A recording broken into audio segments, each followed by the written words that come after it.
Hello my dear lovely students, welcome back to super lecturers. और आज हम आपके लिए लेकर आए हैं क्लास 12 बायोलॉजी का लेक्चर नंबर 5, जिसमें हम पढ़ेंगे पढ़ेंगे भ्रूण। देखिए, हमने इससे पहले निषेचन की पूर्व घटनाएं, उसके बाद निषेचन, फिर दोहरा निषेचन, इन सभी घटनाओं का अध्ययन किया। अब आज का हमारा जो टॉपिक है, जिसका नाम है भ्रूण का विकास या भ्रूणोद्भव, ये जो प्रक्रिया है वो निषेचन पश्च घटना के अंतर्गत आती है। तो आइए, शुरू करने से पहले मैं आपको मोटा मोटा दो चीज़ों पे कंसंट्रेट करना चाहता हूँ। एक आपका है निषेचन पूर्व घटना, एक है निषेचन पूर्व, और दूसरी क्या है, निषेचन पश्च घटना। देखो, पूर्व का मतलब हो गया पहले, और पश्च का मतलब क्या हो गया, बाद। यानी निषेचन के पहले की घटनाएं और निषेचन के बाद की घटनाएं। अब पहले की घटनाओं में क्या क्या होता है, युग्मक निर्माण,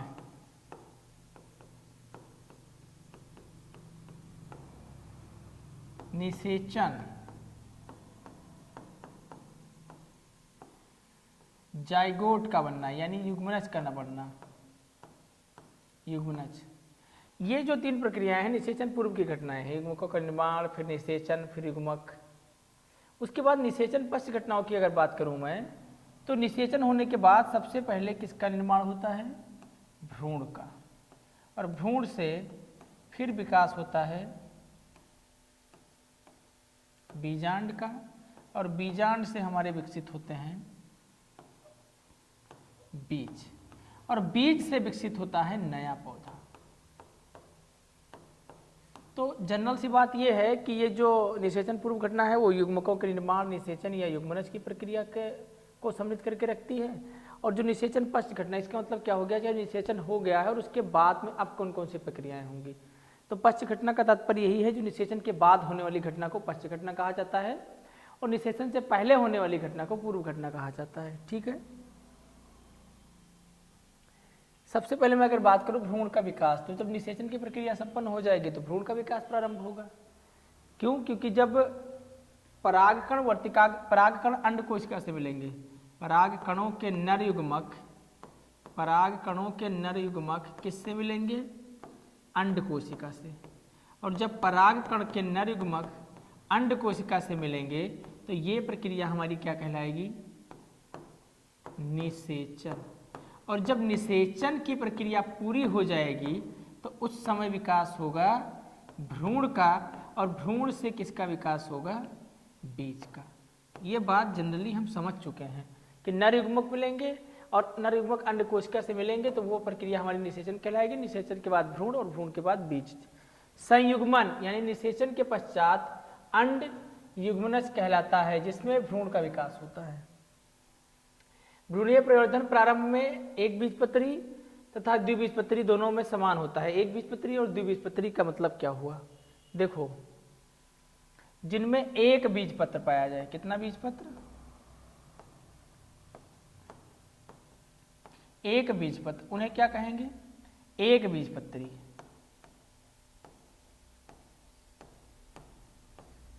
जैसे गेहूं, धान। द्विबीजपत्री जिनमें दो बीजपत्र पाया जाए,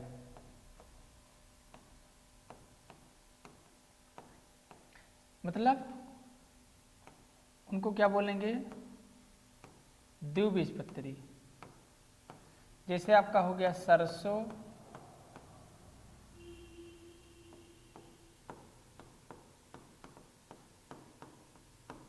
मटर।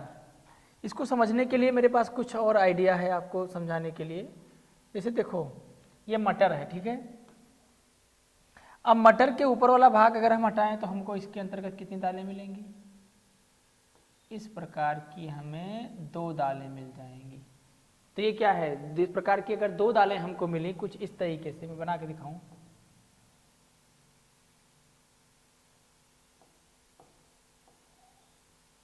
ठीक, इसको हम क्या कहेंगे, द्विबीजपत्री। और अगर धान और गेहूं की बात करें, भले गेहूं इस तरीके से आपका दिखता है, लेकिन ये दो भागों में विभाजित नहीं है, इसीलिए क्या कहलाएगा, एक बीजपत्री। तो ये जो निर्माण की भ्रूण के निर्माण की प्रक्रिया है वो द्विबीजपत्री तथा एक बीजपत्री दोनों पौधों में समान होती है। द्विबीजपत्री भ्रूण का विकास, द्विबीजपत्री का मतलब क्या हुआ कि जिनमें दो बीजपत्र पाए जाएं। सर्वप्रथम मेसेंस्टीन ने क्रूसीफेरी कुल के कैप्सुला, कैप्सेला, बुर्सा, पेस्टोरिस, क्रूसीफेरी कुल के कैप्सुला, बुर्सा, पेस्टोरिस नामक पौधे में किसका किया, द्विबीजपत्री में भ्रूण के विकास का अध्ययन किया। एक साइंटिस्ट थे जिन्होंने सबसे पहले क्रूसीफेरी फैमिली के कैप्सेला, बुर्सा, पेस्टोसिस या पेस्टोरिस नामक पौधों में भ्रूण के विकास का अध्ययन किया। इस क्रिया के प्रारंभ में युग्मनज आकार में बढ़कर अपने चारों ओर, युग्मनज अपने आकार में बढ़कर चारों ओर सेलुलोज की भित्ति का निर्माण करता है। मेरे कहने का मतलब क्या है कि जो युग्मनज है, जाइगोट,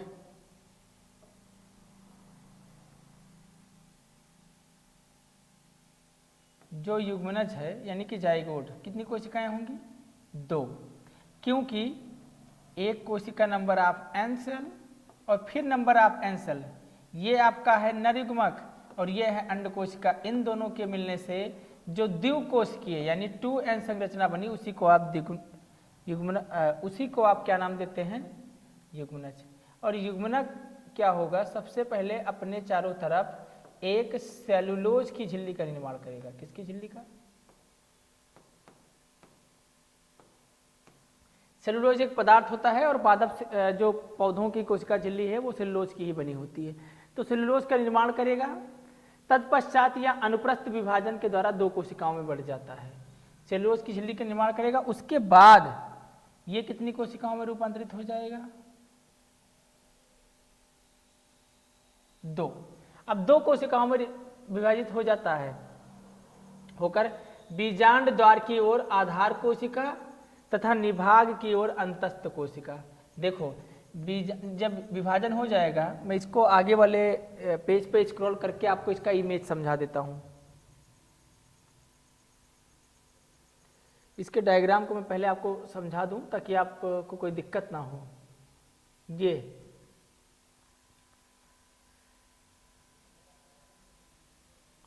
नहीं है शायद,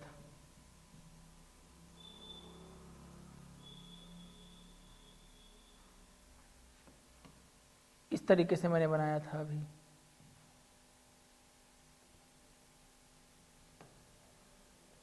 तो जो 2 कोशिकाएं हैं विभाजित होने के बाद में बीजांड द्वार की ओर आधार कोशिका, यानी नीचे की तरफ आधार कोशिका और ऊपर की तरफ, नीचे की तरफ आपकी आधार कोशिका नहीं होगी, ये ऊपर की तरफ होगी। और जो दूसरी कोशिका होगी जिसको हम अंतस्थ कोशिका कहते हैं, वो आपकी नीचे की तरफ होगी। इन दोनों का निर्माण हो जाएगा, यानी भ्रूण के विकास की प्रक्रिया प्रारंभ हो चुकी है। द्विबीजपत्री का एक सबसे सरल एग्जाम्पल जो मेरे पास है वो है सरसों का। किसका है, सरसों का। आप सब देखते भी होंगे और आपने बहुत सारी चीजों को सरसों में देखा होगा। देखो क्या होगा, स्त्री केसर में उपस्थित रसायन पराग के अंकुरण तथा पराग नालिका की वृद्धि को अवरुद्ध करके परागकण को अस्वीकार कर देता है। इसका मतलब क्या है कि यदि मैंने कल आपको बताया था कि जो कुत्ते का स्पर्म है वो उसी की ही प्रजाति के अंडाणु से मिलने पर युग्मनज का निर्माण करेगा। जो मानव का स्पर्म है वो मानव के ही अंडाणु से मिलने पर स्पर्म का निर्माण करेगा।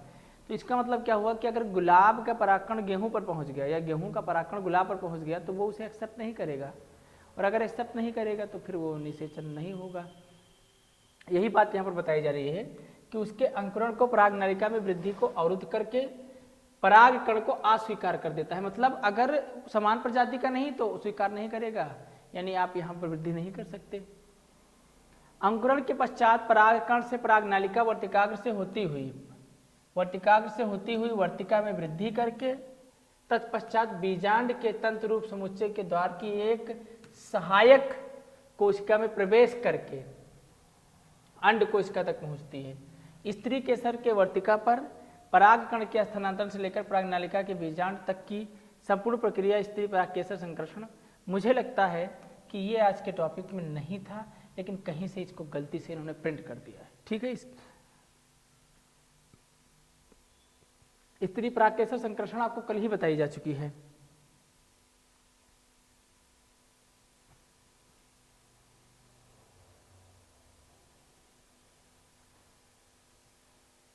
अब जो आधार वाली कोशिका होगी वो निलंबक कोशिका के साथ मिलकर अंतस्थ कोशिका को भ्रूणीय कोशिका के रूप में रूपांतरित करेगी और उसी भ्रूणीय को मैं इसको बना के दिखाता हूं आपको, समझो बात को।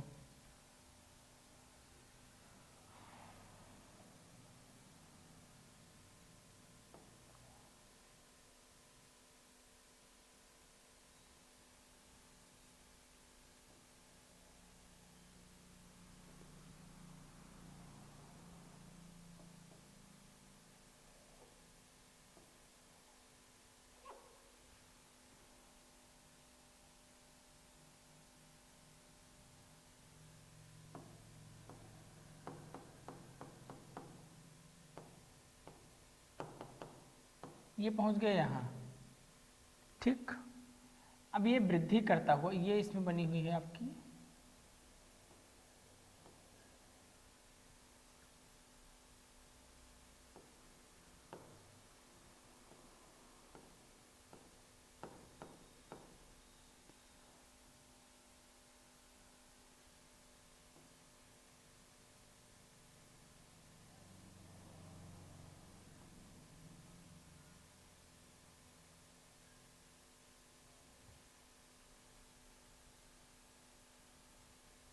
ये पराग नलिका है। अब जब पराग नलिका वृद्धि करती हुई इसके अंदर प्रवेश करेगी तो उस पराग नलिका के साथ दो नर युग्मक भी आते हैं, इनको क्या बोला जाता है? नर युग्मक। तो नर युग्मक जाएंगे और सबसे पहले कौन सी कोशिका से मिलेंगे? अंड कोशिका से, सहाय कोशिका से। कौन सी कोशिका से मिलेंगे? सहाय कोशिका से। और सहाय कोशिका के बाद ये मिलेंगे कौन सी कोशिका से? अंड कोशिका से। अंड कोशिका से मिलेंगे, मैंने यहाँ पर लिख रखा है या फिर यहाँ पर ऑलरेडी लिखा हुआ है, आधार को निलंबक की कोशिका तथा अनुप्रस्थ कोशिका को भ्रूणीय कोशिका कहते हैं। आधार कोशिका एक अनुप्रस्थ विभाजन तथा अंतस्थ कोशिका एक उदग्र विभाजन के द्वारा विभाजित होकर 4 कोशिकीय परागभ्रूण का निर्माण करती है। ठीक है, तो इस प्रकार से मैं ये परागकण वर्तिका पर पहुंचे, वर्तिका पर, फिर उनका अंकुरण हुआ और अंकुरण होने के बाद में पराग नलिका का विकास हुआ जिसमें नर युग्मक हैं। नर युग्मक जाकर सहायक कोशिका से मिलेंगे, फिर अंड कोशिका से मिलेंगे। तो पहले सहायक कोशिका के बाद जब वो अंड कोशिका से मिलेंगे तो निलंबक कोशिका के निर्माण करेंगे जो कि भ्रूणीय कोशिका है। जो कि क्या है? भ्रूणीय कोशिका। इसके अंदर भ्रूण के निर्माण की प्रक्रिया को प्रारंभ करेगी। किसके निर्माण की प्रक्रिया को? भ्रूण के निर्माण की प्रक्रिया को। समझ पा रहे हैं मेरी बात?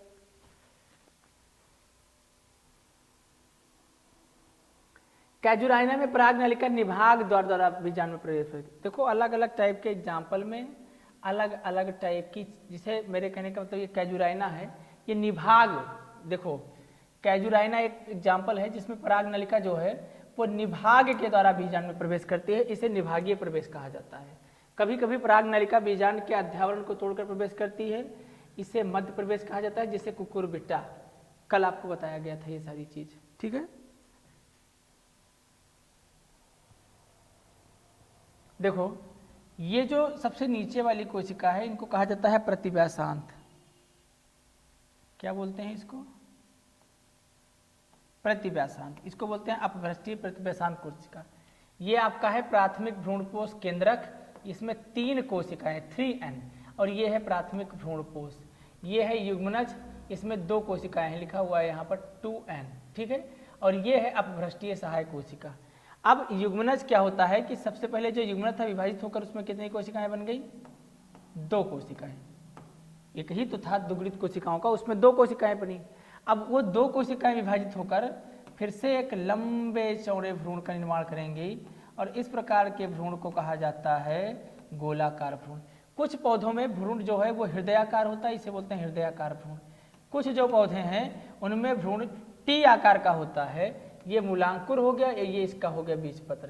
तो इसमें 2 बीजपत्र दिखाई दे रहे हैं, इसलिए हम कह सकते हैं कि ये जो पौधा है ये क्या होगा? द्विबीज पत्री।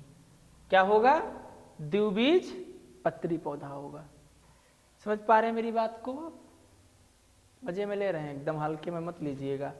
अब चीज़ें आसान है, मैंने बताया था ना, लेकिन चीज़ों को समझने के लिए दिमाग का इस्तेमाल करना पड़ेगा। समझ पा रहे हैं मेरी बात को एकदम मजे से?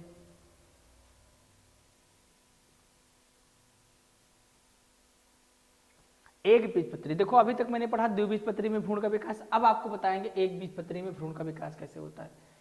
एक बीजपत्री की अगर आप बात करें तो जो एक बीजपत्री या फिर द्विबीजपत्री पौधों में भ्रूण के विकास की जो प्रारंभिक अवस्थाएं हैं वो क्या होती हैं? समान। केवल बाद के विकास की जो अवस्थाएं, एक बीजपत्री भ्रूणों में कुछ अंतर दिखाई देता है। एक बीजपत्री भ्रूण के विकास का अध्ययन लुजुला फास्टेरी नामक पादप में किया गया था। मेरे कहने का मतलब क्या है कि शुरुआत में जो एक बीजपत्री और द्विबीजपत्री पौधों में भ्रूण का विकास है वो तो सेम रहता है, लेकिन बाद में जो एक बीजपत्री में भ्रूण का विकास है वो थोड़ा डिफरेंट दिखाई देता है। एक बीजपत्री भ्रूण के विकास का अध्ययन लुजुला फास्टेरी नामक पादप में किया गया था। सबसे पहले लुजुला फास्टेरी नामक पौधे में एक बीजपत्री के भ्रूण के विकास का अध्ययन किया गया था। एक बीजपत्री पादप में युग्मनज लंबाई में बढ़कर अनुप्रस्थ विभाजन द्वारा बीजांड द्वार की ओर आधारीय कोशिका तथा निभाग की ओर अंतस्थ कोशिका का निर्माण करते हैं। युग्मनज, मैं एक डायग्राम बनाऊंगा अपने हिसाब से। ये युग्मनज है, क्या है ये? युग्मनज। ठीक, ये आपका युग्मनज है। लंबाई में बढ़कर अनुप्रस्थ विभाजन द्वारा बीजांड द्वार की ओर आधार कोशिका, लंबाई में बढ़कर बीजांड द्वार की ओर आधार कोशिका तथा निभाग की ओर अंतस्थ कोशिका। ये अंतस्थ कोशिका और ये आधार कोशिका। देखो ये आधार कोशिका हो गई आपकी,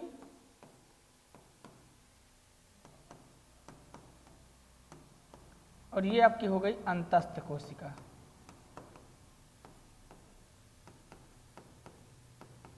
ठीक है, ये आधार कोशिका और अंतस्थ कोशिका का निर्माण करता है। आधार कोशिका से निलंबक का निर्माण होता है। अंतस्थ कोशिका के अनुदैर्ध्य विभाजन से दो कोशिकाएं और बनती। अब ये जब अनुदैर्ध्य विभाजन होगा तो इसमें कितनी कोशिकाओं का निर्माण होगा? जब इसमें विभाजन होगा तो दो और कोशिकाओं का निर्माण हो जाएगा।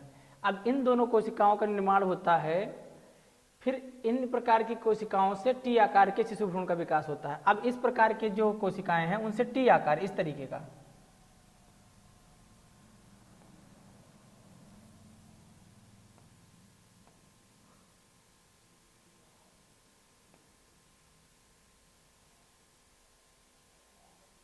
ये टी आकार के भ्रूणपोष का निर्माण होता है।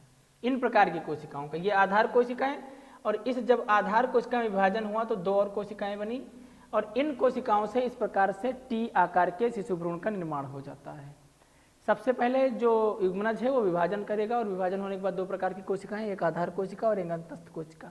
आधार कोशिका इलॉन्गेट होने के बाद ऊपर की तरफ, और अंतस्थ कोशिका इलॉन्गेट होने के बाद नीचे की तरफ।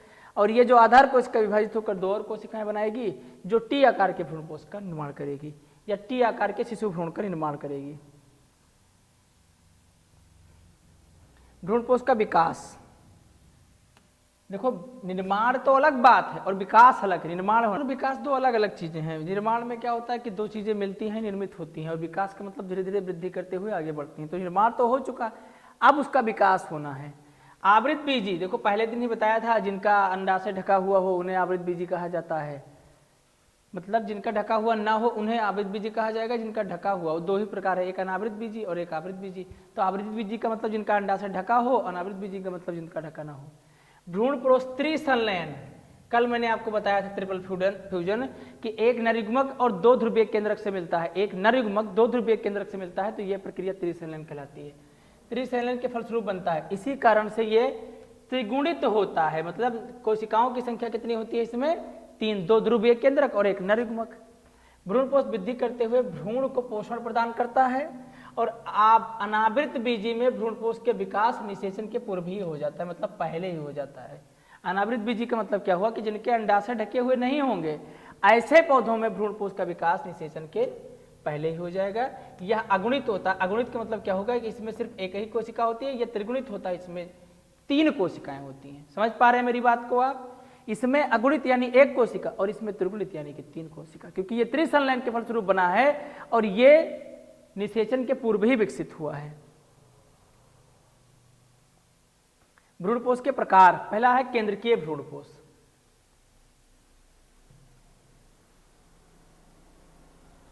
पहला है केंद्रकीय भ्रूणपोष। इस प्रकार के भ्रूणकोष के विकास में प्राथमिक भ्रूणपोष केंद्रक बार बार, जो केंद्रक है प्राथमिक भ्रूणपोष का जो केंद्रक है वो बार बार विभाजन होता है, लेकिन इसमें कोशिका भित्ति का निर्माण नहीं होता। जो सेलवाल है उसका निर्माण नहीं होता है।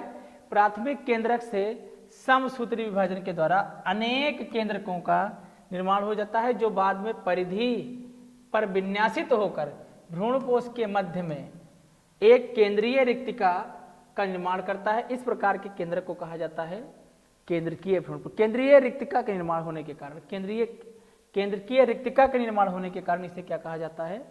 केंद्रीय भ्रूणपोष। और ये आवृत बीजी पादपों विकास के आधार पर, आवृत बीजी का मतलब क्या होगा कि जिनका अंडाशय से ढका हुआ हो, उसके आधार पर किया गया है। दूसरा हमारा है, बाद में यह रिक्तिका समाप्त हो जाती है, इसमें बहुत से केंद्रक या कोशिका द्रव भर जाते हैं। इसके पश्चात अनेक कोशिकाओं का निर्माण होता है। इसके 2 ही एग्जाम्पल हैं, देखिए, एक है प्रतिडक्कली या फिर है पॉलीपिटेली वर्ग के सदस्यों में इस प्रकार के भ्रूणपोष पाए जाते हैं।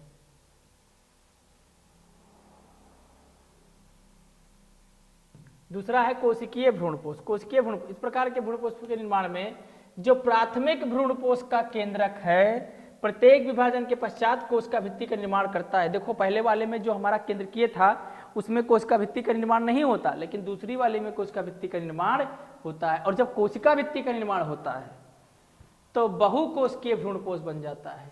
और बहुकोशिकीय भ्रूणपोष संयुक्त दली या फिर गैमोपिटेली के वर्ग में इस प्रकार के भ्रूणपोष पाए जाते हैं, जैसे पिटूनिया, धतूरा और बिलरासिया। धतूरा तो आप सभी जानते होंगे ना, इस समय मलमास और सावन का महीना चल रहा है, भोलेनाथ को अर्पित किया जाता होगा धतूरा। धतूरे का वैज्ञानिक नाम है धतूरा स्ट्रामोनियम। धतूरा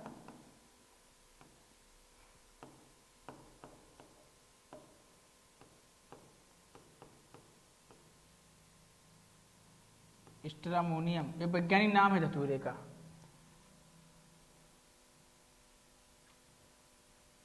अगला है माध्यमिक भ्रूणपोष। यह भ्रूणपोष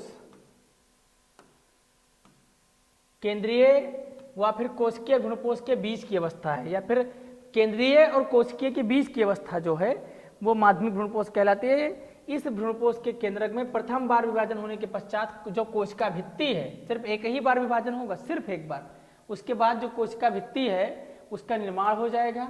इस प्रकार में फिर से केंद्रक विभाजन होता रहता है, कोशिका भित्ति का निर्माण भी होता रहता है। मतलब एक बार विभाजन होगा उसके बाद केंद्रीय भ्रूणपोष बनेगा, लेकिन परंतु बार बार उसमें विभाजन होता रहेगा। और विभाजन होने के बाद केंद्रक विभाजन होगा जिससे कोशिका भित्ति का निर्माण नहीं होगा।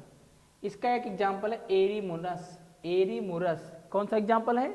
एरीमुरस। कौन सा एग्जाम्पल? एरीमुरस। अगला है आवृत बीजी और अनावृत बीजी भ्रूणपोष में अंतर। देखो, इसमें क्या है, इन पादपों में भ्रूणपोष का निर्माण द्वितीयक केंद्रक के दूसरे नरयुग्मक से होता है। द्वितीयक केंद्रक के दूसरे नरयुग्मक से होता है। नरयुग्मक द्वारा निषेचन से होता है, जिसे त्रिसंलयन, द्विसंलयन और निषेचन या त्रिगुणित होता है। जब त्रिसंलयन होगा तो उसमें कोशिका की संख्या 3 होगी, और जब निषेचन होगा और आपका युग्मनज बनेगा, क्या बनेगा? युग्मनज, तो उसमें कोशिका की संख्या 2n होगी। ठीक है। इसमें भ्रूणपोष का निर्माण अगुणित गुरु बीजाणु से होता है। अगुणित का मतलब जिसमें कोशिका की संख्या 1 हो। कोशिका की संख्या कितनी हो? 1 हो। यह अगुणित होता है। क्या होता है? अगुणित होता है। अनावृत बीजियों में इसे मादा युग्मकोद्भिद कहते हैं। भ्रूणपोष का विकास निषेचन के पश्चात होता है। आवृत बीजी भ्रूणकोष, इसमें क्या होता है? भ्रूणपोष का विकास निषेचन के पूर्व यानी कि पहले हो जाता है। इसमें बाद में होता है, और इसमें क्या हो जाता है? पहले हो जाता है। इसमें यह भोज्य पदार्थों का संग्रह करते हैं। इसमें ये भोज्य पदार्थों का संग्रह करते हैं। इसमें स्त्री धानियां भ्रूण कोश के भीतर ही विकसित हो जाती हैं। यह रहा इन दोनों के बीच का अंतर। परीक्षा की दृष्टि से महत्वपूर्ण टॉपिक है आपके लिए, तो थोड़ा दिलो दिमाग को थाम कर बैठिएगा और सुनिए समझिएगा मेरी बात को। समझ रहे हैं?